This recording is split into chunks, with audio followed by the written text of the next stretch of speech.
So after my image is transferred, I have to think about what areas are going to stay white. I'm going to carve those first and then put ink on my linoleum block that usually takes up the most space. I usually recommend that my 7th graders print the background color first and then anything that is in the foreground later. So under normal circumstances, if my background were a lighter color, like light blue, I would probably print light blue first because it's taking up the most space, and then do my cat later to overlap that background.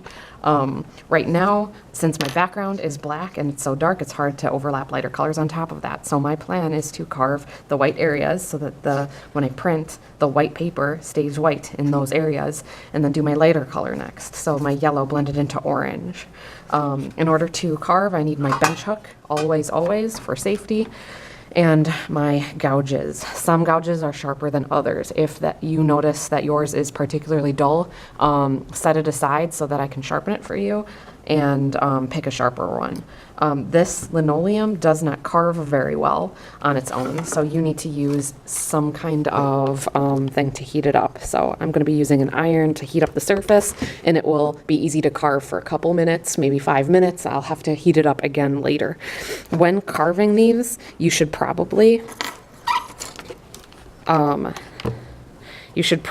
outline the shape you're trying to carve away so that if you accidentally carve outside the lines, it's no big deal.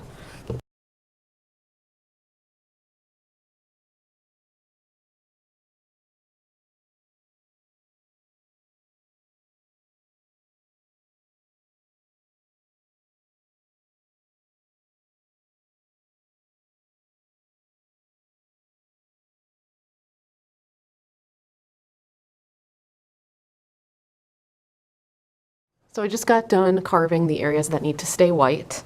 One thing I forgot to mention earlier is you need to re-outline your image in Sharpie so that when you wash your linoleum block, when it gets dirty or when you change colored inks, your image doesn't fade, the Sharpie stays.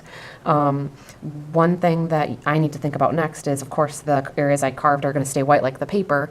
What is the next color ink I'm going to first ink my project up with? So usually I recommend the background color, the area that takes up most of the space. If my design had a lighter background like light blue or light purple, I could probably start off by printing everything that light color. But since it's black and it's hard to overlap lighter colors on top of those darker colors, not impossible, but something I don't want to do, something that tends to be problematic later. I think I'm going to start with the lighter colors. So lighter yellow blended into lighter orange is going to be my next color. And then I'm going to work my way towards the darker colors. So when I'm ready to start inking up my linoleum block, I need my plastic tray. I'm going to need cups. I'm going to need popsicle sticks, and I'm going to need my ink. So when you got done with your painting unit, you mixed your own colors, and one thing you learned was start off with the lighter color first when you are mixing your colors. So if I want to make a light yellow and I don't want a bright out of the bottle yellow, I might want to start off with white first. So I'm going to popsicle stick smear that into a cup. The only reason I'm putting it in a cup and not directly on this plate is because I don't like the color that I get right here. Normally I would just take this yellow and put it right on the plastic plate. But since I need to mix a new interesting color, always stir up the ink first so that it mixes up the colors, and add little bits of color at a time until you're happy with it. I had barely any yellow on this popsicle stick when I started mixing it. Maybe that's the color I want. In this case, no. So I'm going to add more.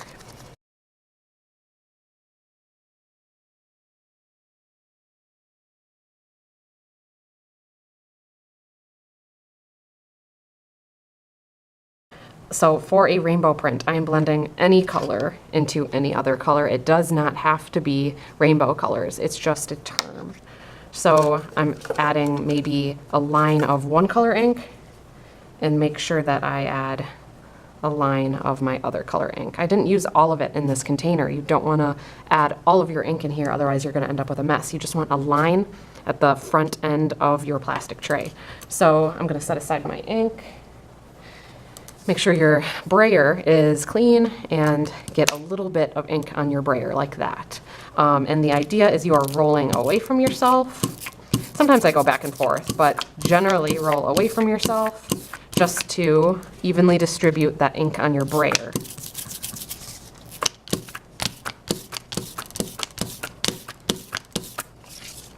So if I want the yellow on the top and orange on the bottom, I need to make sure I line up my image this way, and it's going to cover everything, even the background, even the areas I want to stay red, not the areas I just carved away.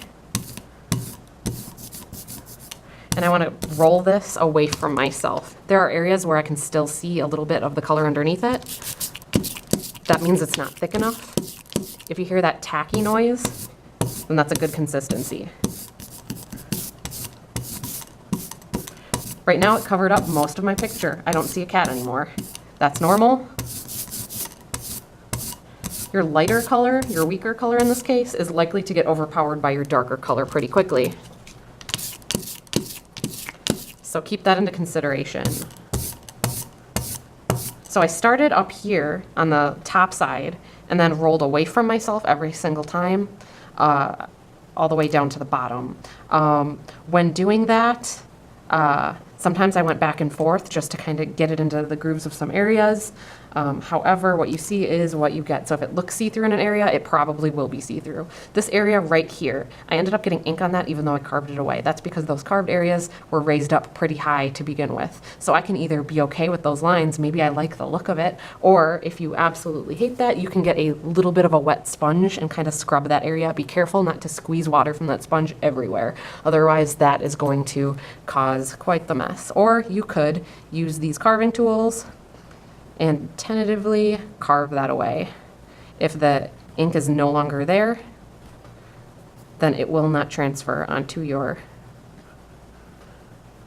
final print. So I want to move fast. I don't want this to start drying on me because it is water-soluble ink. It will air dry pretty quickly. So what I want to do is get one of these papers. It is a little bigger than my linoleum block. It's not the same size as what I drew my picture on. And I want to line this up black side down onto my paper.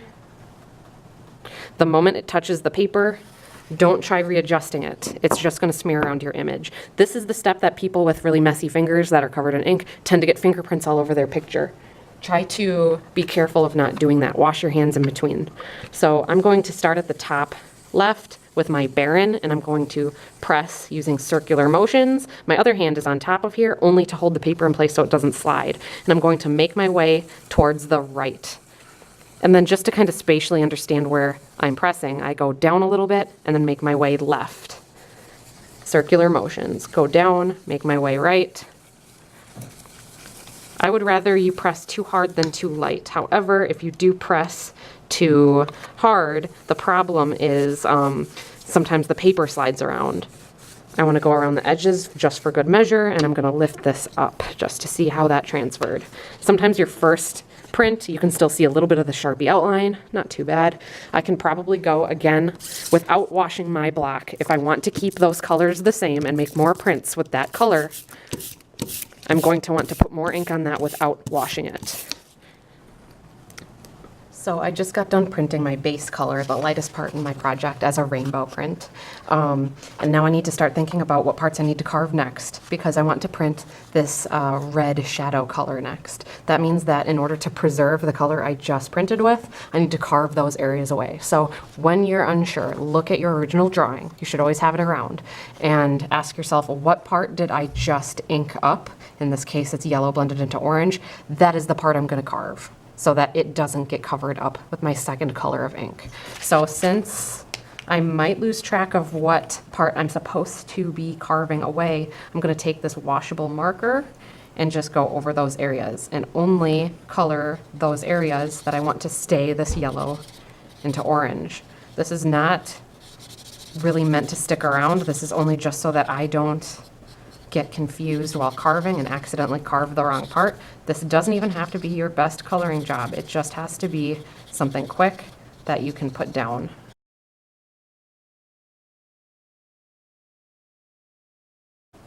So this marker will be carved away. It doesn't matter that it doesn't look like the right color. In fact, it probably will even be wiped away easily by your own hands, and that's okay because it's all meant to be temporary. I know that I'm not supposed to carve the background. I'm not supposed to carve the shadowy parts of my cat or between its eyes or its tongue. So I just got done carving the areas that I want to remain the color ink I just printed with. So the first color ink I printed with was yellow blended into orange. So those were the areas on my print that I carved. So I only carved away the mushroom cloud, the actual cat, not the shadows, not the black background, not the black outlines. So since I don't have a fancy new color to mix up in a cup, I don't need to pour this into a cup first. So I just got my ink ready. Made a line of it across the top of my plastic tray, and that ink I do not evenly distribute. I just want to get my brayer in that ink and move it around a little bit lower down, because if I evenly distribute that ink, usually I end up with too much ink on my brayer. So make sure your linoleum block is washed and ready to go, otherwise powder might end up getting in the way.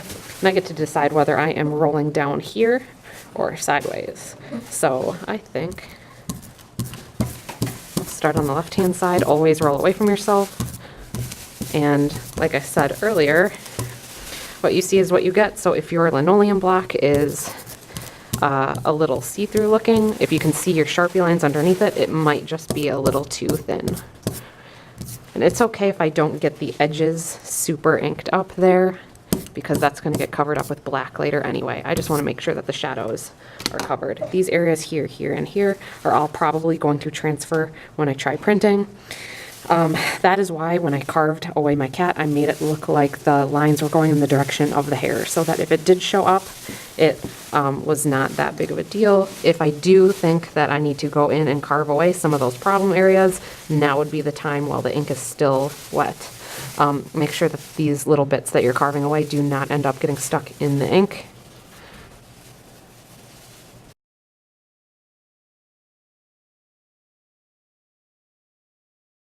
And this is when I need to line up my linoleum block as carefully as I can to my image.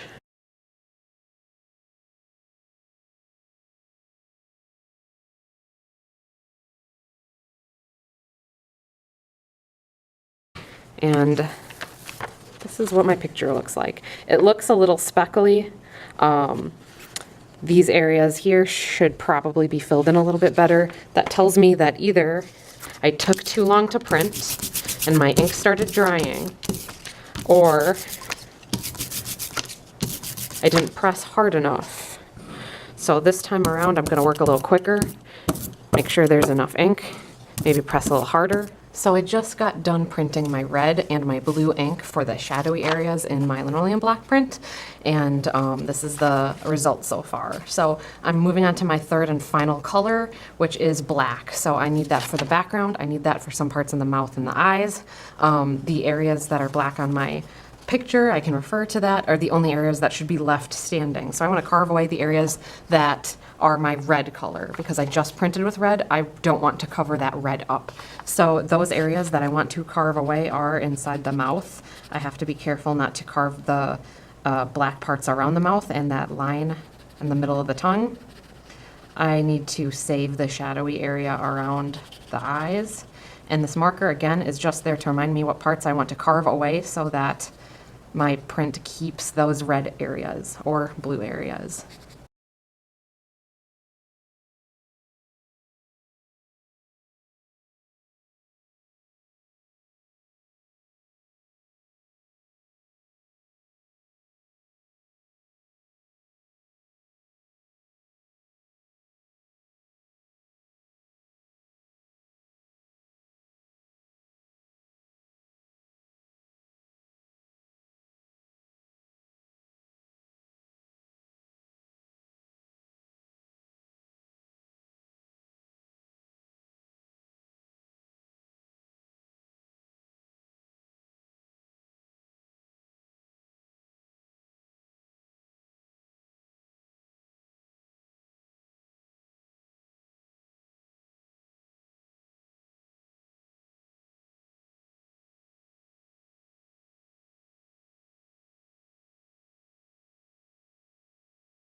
So I found that when I'm on my final layer of printing, all the built up layers of ink start getting difficult to work with. So sometimes there are areas that look a little speckly, so we have to be extra careful of that by pressing harder with your brayer. Also, as you carve away more material, more linoleum off of your print, these bigger areas that were previously carved away are harder to stay clean. It's harder to roll ink inside the lines that you want it to, because it will keep getting outside those lines. So have your gouge handy to fix those problems, or keep a wet sponge ready to wipe up those areas pretty quickly. Since my final color, black, is going to be the same in both my orange cat print and my blue cat print, I don't need to wash my linoleum block when I switch from one print to the other. I can print on top of this and then immediately print on top of this without having to worry about cross-contamination. So as you probably found out by now, all of these prints are backwards. So if you have words in your printmaking project, it's best to make them or write them backwards in your print so that they appear forwards once you're done with your project.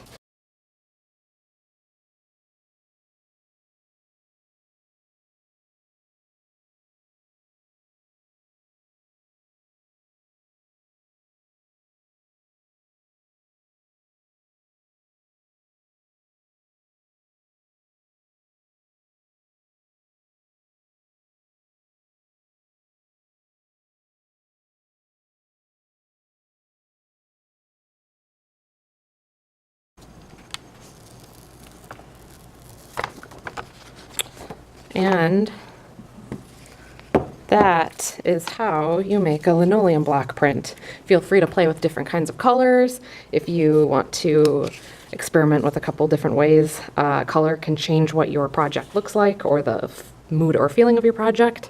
And good luck, 7th graders.